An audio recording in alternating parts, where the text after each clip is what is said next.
Hello and welcome to Moving Iron Podcast number 295. This edition of Moving Iron Podcast is brought to you by Axon Tire, helping dealers move more iron for the past 100 years.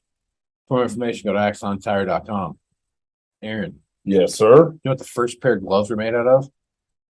Leather.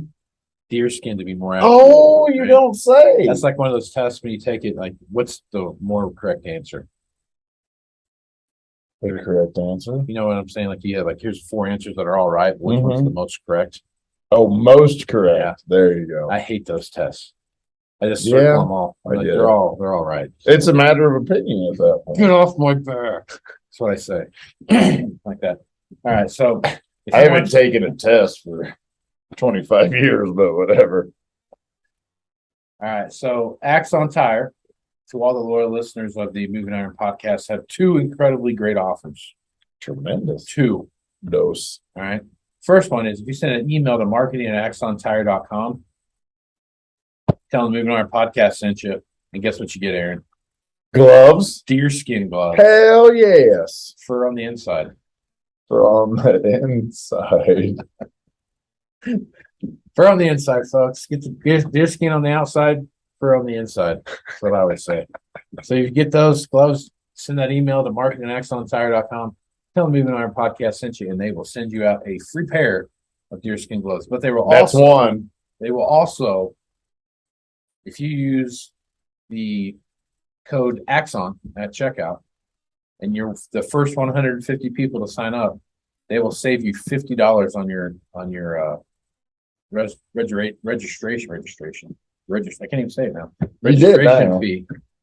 Registration fee when you sign up for the Moving Iron Summit coming up here in September of 23, September 11th through the 13th in Nashville, Tennessee. Go to MovingIronLLC.com for all the information. And if you want to use that code at the bottom, Axon, for the first 150 people, you get $50 off of your registration fee. So well worth your time to do that. Absolutely. Top notch. Very much so. Valid transportation. And you know what? When they come to that deal, I bet they have deerskin gloves. I bet they do. So check that out. Lots of swag. They like to give away stuff. Yeah, they really do. I mean, they had more stuff. To be quite honest, my farm kid's gonna show. You can, move it. The farm show's got nothing on the Moving Iron. Not because it's the quality. I'm thinking about. It's like you got some high level swag there. I'm thinking about getting some rulers. Yardsticks. And passing those out. Dude, I'll do that next year. I'll stand at the bottom of the stairs and hand them out. Yardsticks in a plastic Pioneer bag. Yep. So check that out. If you want one of those, go to marketing@axontire.com and use the promo code when you check out of the registration fee there and get your $50 off. So check that out. All right. Valid Transportation has been hauling ag and construction equipment across the country for the last 33 years. Call Parker at 800-657-4910 for all your trucking needs. At Valley Transportation, our goal is to help you reach yours.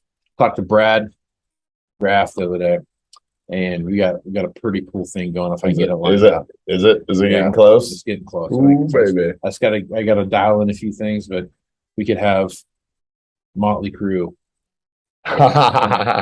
Ish. All right, I'm get carried away. So is that me with a microphone? It's ish. That's sure. Heavy on the ish. That'd be on the ish side. That's of it. Heavy on the One giant karaoke party. Deal. And also brought to you by Ag Direct. No matter how you buy ag equipment, from a dealer, auction, or private party, Ag Direct can finance it. You can even apply on agdirect.com. And to learn more about your financing options, go to agdirect.com. Tractor Zoom has access to over 20 billion with a B. That's a lot of billions. That is a lot. That's even more than 11, I think. That's quite a few more. It is. 20 billion in heavy equipment sales data. Tractor Zoom's Iron Comps is the industry's trusted solution for transparent equipment values and auctionable pricing insights. Good deal. Finally, this podcast is brought to you by Anvil AppWorks. The Dealer Connect CRMI app with integrated inventory management is an affordable Salesforce-based solution for your dealership. Create connected customer experience and transform how you work today. I kind of like doing that. Nice. From North Carolina. Coming up next year, North Carolina. Your main two guys, Casey and Aaron Fennell, are going to be talking about what's going on here in the auction marketplace. Oh, damn. I love it. All right. Terrific. All right. So there is something Aaron and I have talked about. I think the right word to use here would be ad nauseum, that we've never talked about on this podcast. And one day we were talking about it, like we should record a podcast about this. Lots of nauseum. Yeah. So, and there is coming a time where there are 3 years of manufactured equipment So far. that will be, well, yeah, so far, but that will have an effect on the way used equipment is perceived for the next 10 years. Because there's going to be this, I think this stretch of equipment we'll talk about it the exact same way that we talked about 2012 through 2014, but in the opposite direction. Right. As a market, stay up on the market as to a positives. a positive. I mean, it's going to be like this group of equipment is going to change the way we look at used equipment for a specific period of time. Okay. Right. So 2012 through 2014, we talked about that since I've been doing this podcast, right? We've not missed a day when we haven't brought up a 2012 or 2014 model machine, not range someplace. Like an S670. Yeah. So I think the big thing about that particular year is that glut of equipment, that year range of equipment was a bottleneck in the entire used equipment market space. I mean, almost 10 years now. Yeah. I mean, it's almost been 10 years. And we're still, if you go look at the market right now and you go back and you pull all the numbers and you look at everything that's there, it's the 2012 through 2014 that still have the biggest machine population. Yeah. Right? Still the same thing, right?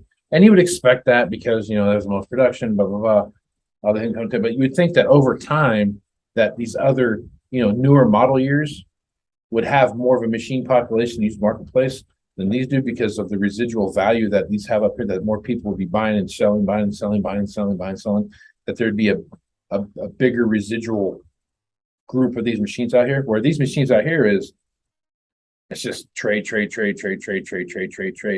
buy a few, trade, buy a few, trade, buy a few, right? You never really get past that hump. You'll see like a leveling off of those machines, and you'll see a spike up, and then you see a leveling off, a little downtick, and you see a leveling off, and you see a big spike up, right? Okay. And that's that. It's what's the varying years and hours that come into play, right? So you've got the guy that's got the 3,000 hour or the 5,000 machine trading down a 3,000 hour machine.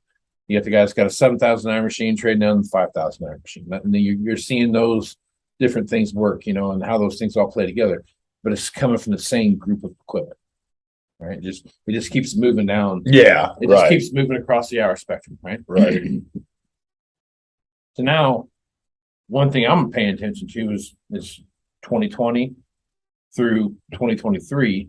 What's that look like in 5 years, and how's that effect going to be on the marketplace? Where in the complete adverse, right? So if you're looking at buying a 2020 machine in 2023, a 3-year-old machine, not that they had a rough production year in 2020, because they had a good production year in 2020. But it's heavy COVID, so there was delays and those kind of things that come into play and all that. But when the rest of the world was like shutting down with COVID, man, the ag market was on fire. Oh yeah. I wouldn't have known any different. If I came out of the woods after 10 years and come walking into a dealership, I would know anything different about. It was still parts, machines, new machines. We had $3 corn, and guys were buying it like it was $5 corn. You know what I mean? CFAP. Well, yeah. I mean, don't get me wrong. There's plenty of money getting pumped into the marketplace. CFAP and PPP. Right. But it was just, people were buying stuff right and left. Right. Now, fast forward to 2021, we felt the crunch, right? Started to feel the crunch. 2022, late 21, early 22, we really felt the crunch. And then, so on, the rest is history at this point. The number of machines that got produced in 2020 stayed I want to say it stayed par with 19 because that's not true, but it was closer than it was with 21 to 19, than 20, especially than, what I'm saying there. So you got 2020, 2021, 2022, and 2023 model years that are going to be heavily affected by the amount that was produced in those time frames, right? And then you move that frame down 3 years. Okay. So now you got a 2020, a 1-year-old 2023, right? Mhm. A 3-year-old 2020, and a 2-year-old 2021, and a 1-year-old 2022, right? Okay. So now you've got all this stuff kind of strapped out here in the way it looks.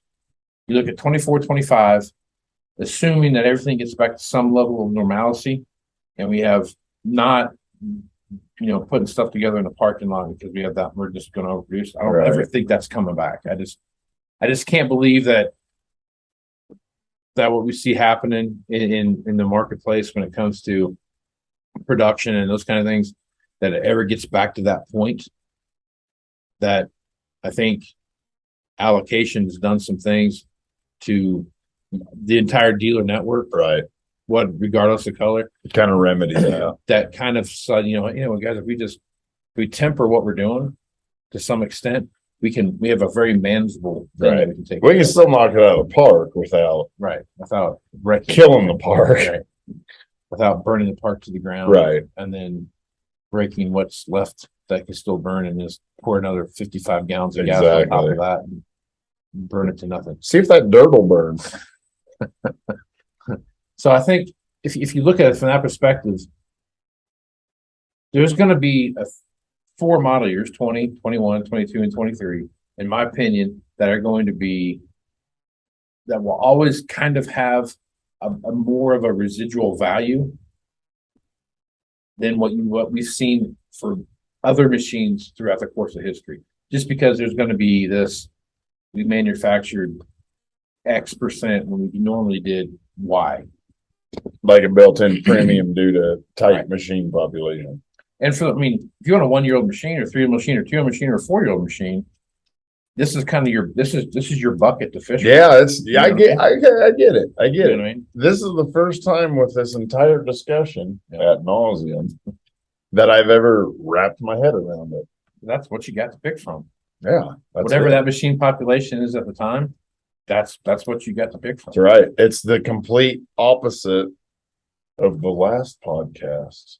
Right. Of the 11s through 14s. Right. It's the complete opposite. And I think when you look at that, where I think that takes us and what does that look like, it's hard to say. I mean, there's so many factors that come into play.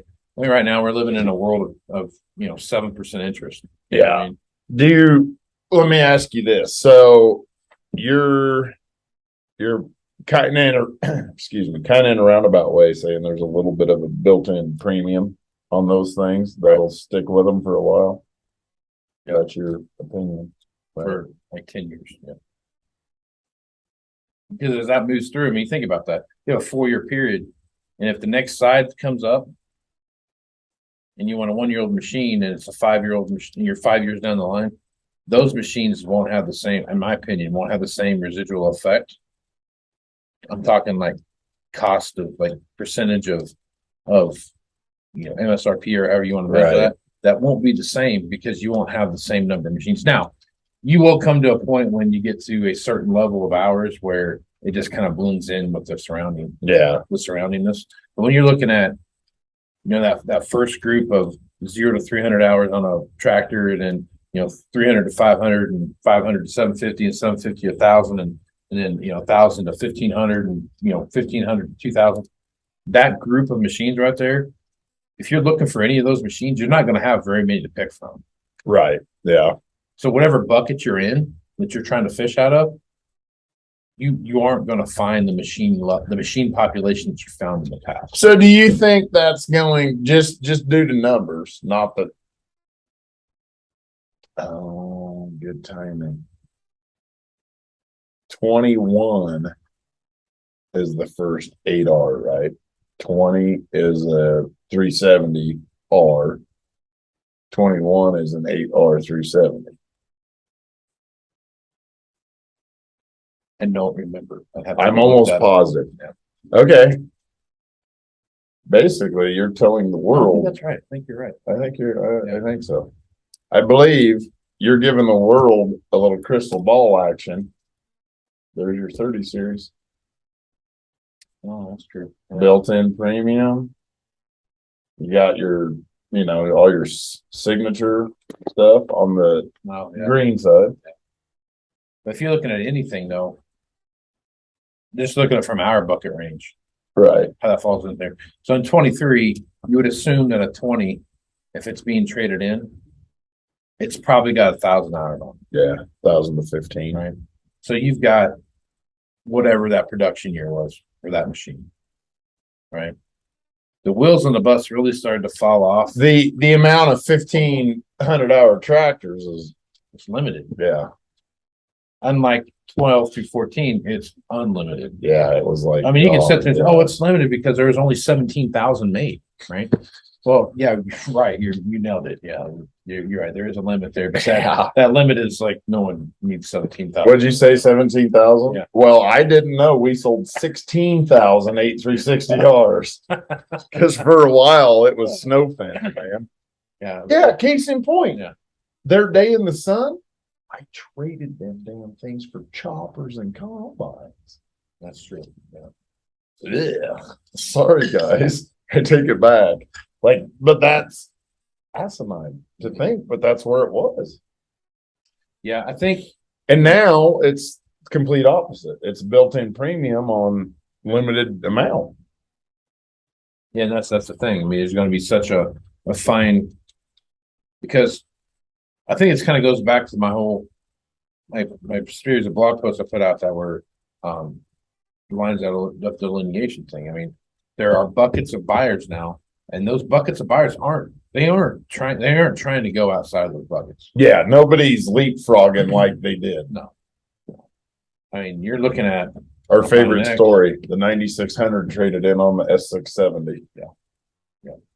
And I think looking at that perspective and how those things play together, this is going to be a different feel and a different approach to the way we view equipment from a bunch of different reasons. One is not just machine population that we have to sell and pick out from, but it's also how these varying technologies that we see coming down the pike, how all those things play together. Right. Right. I mean, I think we're going to see a lot more 23 stuff that's going to be, you know what, 5 years from now, I can upgrade the technology on that machine and keep it the same. Keep the same like powertrain. Right. The skid idea thing. Yeah. So I think that's going to have a big planet too. But I think it's just it's like from a launching point that this 4 model year that we see coming down the line, to me, changes the way we look at used equipment for the next decade. Because think about it, when a 2020 is 10 years old, 2030. See, but think about that. So now you're thinking about a 2022, a 2012 tractor that's got 7,000 hours on it. Yeah. So now you got a 2030 model year, whatever that you're coming out, whatever that looks like in 2030. But the machine that you're trading in on that, a virtual cube, it might have. I mean, but you think about this, because of the way technology works, when this 2020 that's 10 years old comes in, this whatever what it looks like, it could have 15,000 hours on it. Oh, autonomy. It just you're getting that. Well, I'm just saying, like, it just never, like, there's never, because usually, typically, when you trade something in, something gets traded in, it skips a season before it gets sold again. Because of the selling cycle. When it gets traded, when it comes in, and by the time it gets back, because you buy your tractor in April, it hits the lot end of April too late. It's there for the summer. So nobody uses it during spring, but they use it in the fall. Someone buys it in the fall, or they might buy it, might sit there for 9 months, and it's spring again, and so now you have an entire season of use that doesn't get used. Okay. So you run it for 2 years, it comes back in. It's the same scenario, right?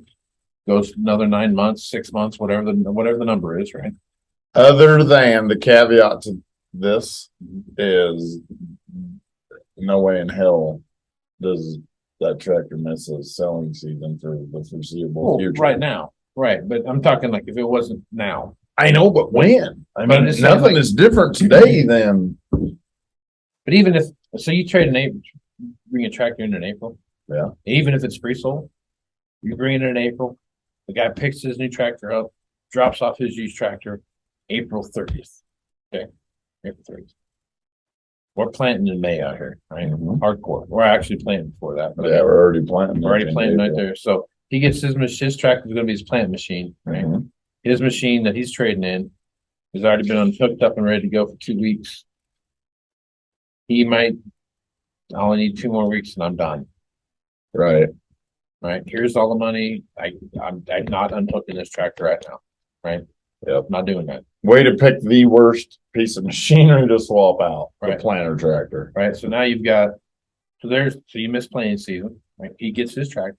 He gets it picked up in May 15th, May 20th, whatever, picks up his tractor. Get the paperwork done. Gets the paperwork, all that stuff. It's everything. No, I'm telling you, that's too long. Get your damn paperwork done. Right. Yeah. Hey, your tractor's here. Bring a check by 5. So now you've got this situation here. You don't use that tractor again until grain cart season comes around. Right. Right. So that's whatever that is. So in theory, you drop the tractor off before you started planning with it because you got your new tractor picked up. This tractor gets dropped off just when planting season gets started.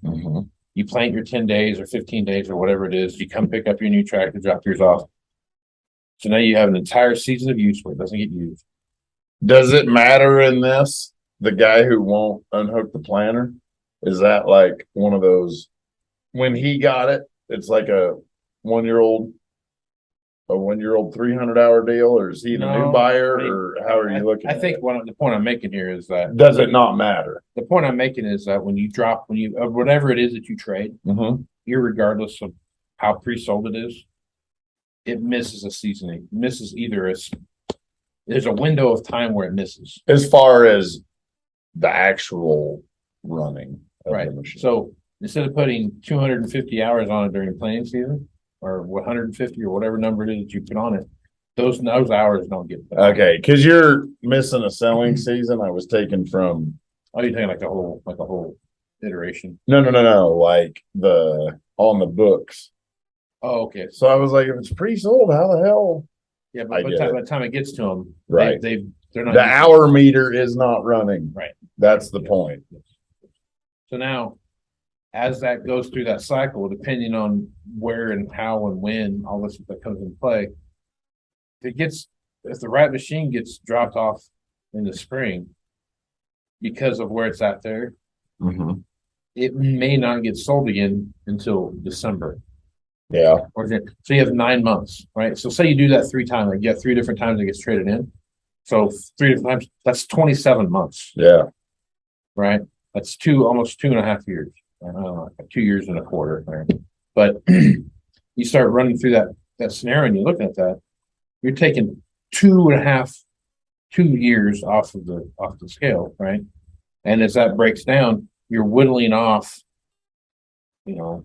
probably 200 to 500 hours per time, right? But if the supply catches up, back to what is it at its peak? 4 months? Order a tractor? I don't remember anymore. But something like that, yeah. In the 3 to 6 window. If we get back to that, does that still hold that weight with that season of use and stuff? It wouldn't as much because you're timely. That's part of what's hurting that. Well, 20 to 23 is from the day that model says 20. I think is it coming? Well, I think what happens is that this group of machines right here. The point I'm making with the hour thing is that you would have lost so many hours, and if you don't trade it in, because you can add the upgrades, those kind of things, that 2 year period vanishes. Right. Well, So- that's like what I said on our last podcast with the how the 30 series became so romanticized. They get slid down. They're not getting their hours, which is a similar. Right. It's a same end game as you're missing a season of use deal. But what I'm saying is the normal from farmer A to farmer B to farmer Trade C, cycle. as a trade cycle, washout cycle goes down and the life cycle of the machine goes away. There it was. I heard it. That goes if you're just buying technology to upgrade your machine that you already have, you don't have the life cycle start and stops. Right. So now you're gonna put those 2 hours that you would normally have start and stops. You're gonna put that 2 year, 2.5 year worth of hours back on those machines. So what we see now is 7,000 or 5,000 hours or 8,000 hours right now for a 10-year-old machine, between 5,000 and 8,000 hours on a 10-year-old machine. Now all of a sudden you start seeing 6,000 to 9,000 because you did not have the life cycle span of the starts and stops. And you understand? Does that make sense? What I'm saying? Okay. The units that. Okay, because I thought you were talking about they're going to be lower hour because they miss. Maybe higher hours because they don't have that time on the lot before they're sold again.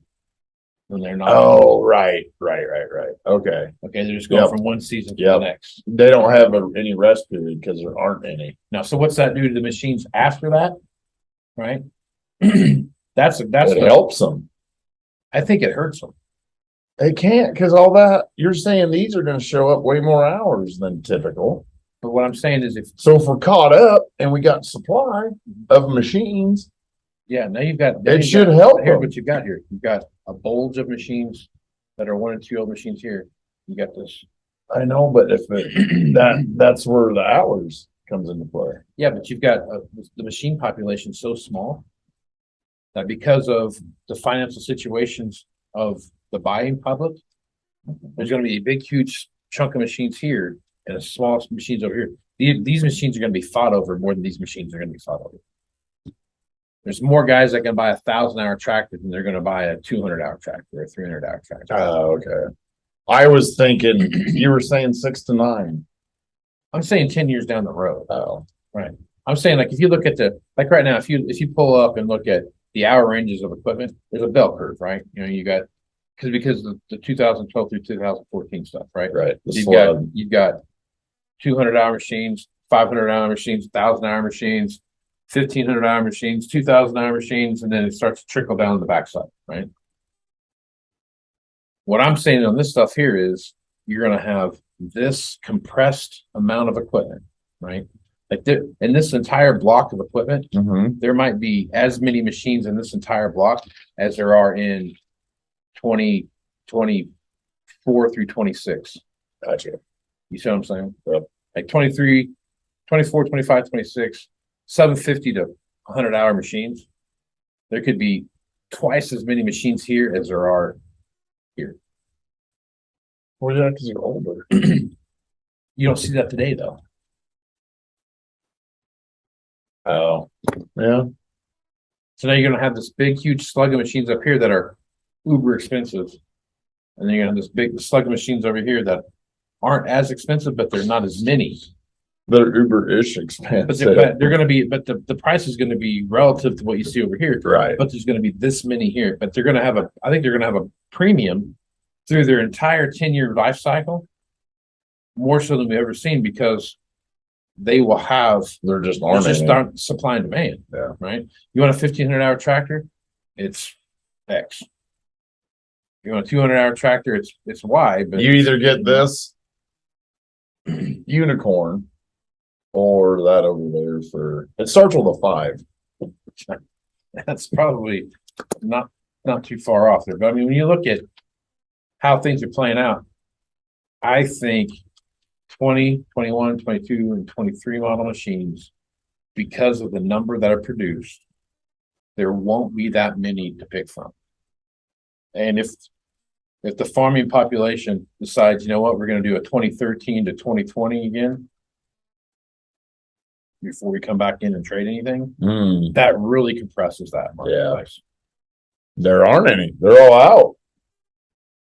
So you have, We don't see them till they're 5,000 You've got- hours. here's your 4 model years that we see right now and then bracketed on both sides by massive supply. Yeah. I get it. So now you're going to see these. You win. You got these, you got this right here that's bracketed. That's small. Yeah. And then you say, what's over here? This machine price over here, even though it's small, the price of the machine is going to be higher. Right. Well, it's stands to reason.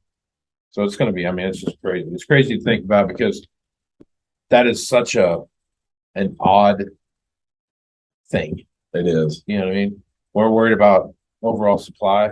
And to be honest with you, how that's dictated is going to be solely dictated by. Well, this is the farmers, first time any alive human knows that Right. we're out of new and we're out of used. Right. Yeah. And the wild card here is how interest rates play into all this. Yeah. Right. I'll probably get some hate mail over this, and that's fine. I hear people talk about, well, this isn't the 1980s, and I hear you. 20% interest, 18% interest, all those kind of things. I want you to think about this for a minute. And today, if you go buy a $450,000 or $500,000 tractor, you're paying $27,000 to $30,000 a year in just interest. Yep. Now, I was alive in 1982 to see what a 4230 cost. 4440 cost. I doubt that it might have been what, 40 or 50,000 bucks or something like that. You're paying in interest every single year. What a 4240, 4440, 30 series, whatever it was, cost in the 80s. This is gonna have an effect on people.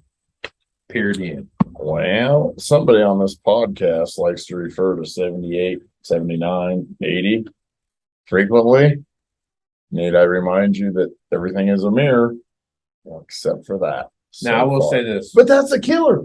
$27,000.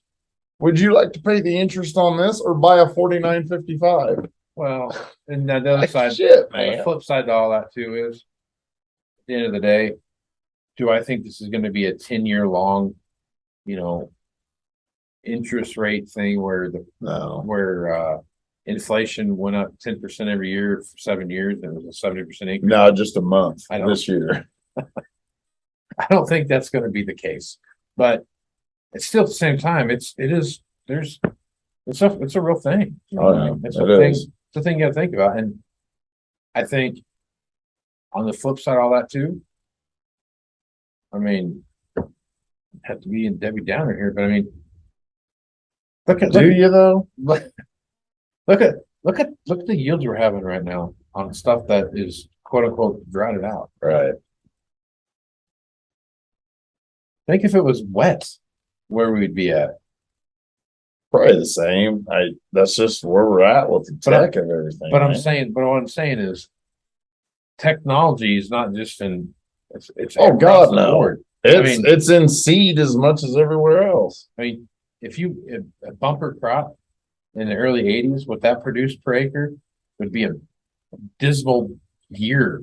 Yeah, Now. damn near to failure. You know what I mean? Like you might be your banks are like, I don't know, you might want to think about this farming. Yeah, no shit. I just think there's a lot Have you heard of big iron? there's a lot of factors that play into this, and it's not just the price of equipment that plays into it. Because I can tell you right now, the conversation we'd be having right now, if we had 1.9% interest rates, would not be the same conversation we're having right now. Not even close. It wouldn't even be a factor. It would just simply be let her roll. Yeah. It would be. Welcome to the podcast. Keep buying shit. You're paying at 2% interest. I thought it's $10,000 a year. Wow. You know It's funny too. Guys used to bitch about, well, why is it 2%? They got 1.5%. Right. Yeah. Now it's like, we got 6. Well, that's better than 7. Yep. So it's just one of those things where it's wild. It's kind of wild. But things are going to contract. It is what it is, and because of interest rates, that bracketing of that, it might prolong. It might be 24 and 25 might actually be the same thing because of interest rates, not because of lack of production. Right. Now, Yeah. even though production is higher, they'll still produce more, even though because they can. Production rate will be higher, but it might not be 2017 or 2018 levels of production. Or it might be 2017 or 2018 level of production. Right. You know what I mean? It's kind of like that old, school of thought. Well, when a guy doesn't pick all the options, like, God bless, you're spending $400,000. What is 10? Right. Flip that into the interest world. Okay. This tractor, they're both completely justifiable, but they're $25,000 apart. That starts to become a bigger difference. Sure. It does. Than just 20, a big difference. All right, good place to stop. Aaron, folks want to reach out to you and get more information about what it is that you're doing. What's the best way to do that? Well, I'm on the social medias, LinkedIn, Facebook, Twitter, by my name, nothing special. That's your name, nothing special? Yeah, by my name, Aaron Fintel. Call me, text me, 308-760-1193, or you can email me at my email address is aaron.fintel@MovingIronLLC.com. And one more thing I will say just before we shut it down. I do not think that the landing that we're going to see after all the hoopla that we have right now is going to be anything near the catastrophic failure that we saw. Oh no! And it's going to be a hard landing that you might need to go see the chiropractor, kind of tweak back into place. But it's not going to be like, we're not sure if you're ever going to walk again. Right. Kind of a landing, right? So keep that in mind. I'm Casey Seymour with Moving Iron Podcast. Make sure you check me out on Facebook, Twitter, and Instagram at Moving Iron LLC. On LinkedIn, I'm Moving Iron Podcast, and the ever so cleverly named Moving Iron Podcast YouTube channel, which I'm sure all the marketing folks out there were like, "That's wow, never saw that." You knocked it out of the park, buddy. Nobody saw that one coming.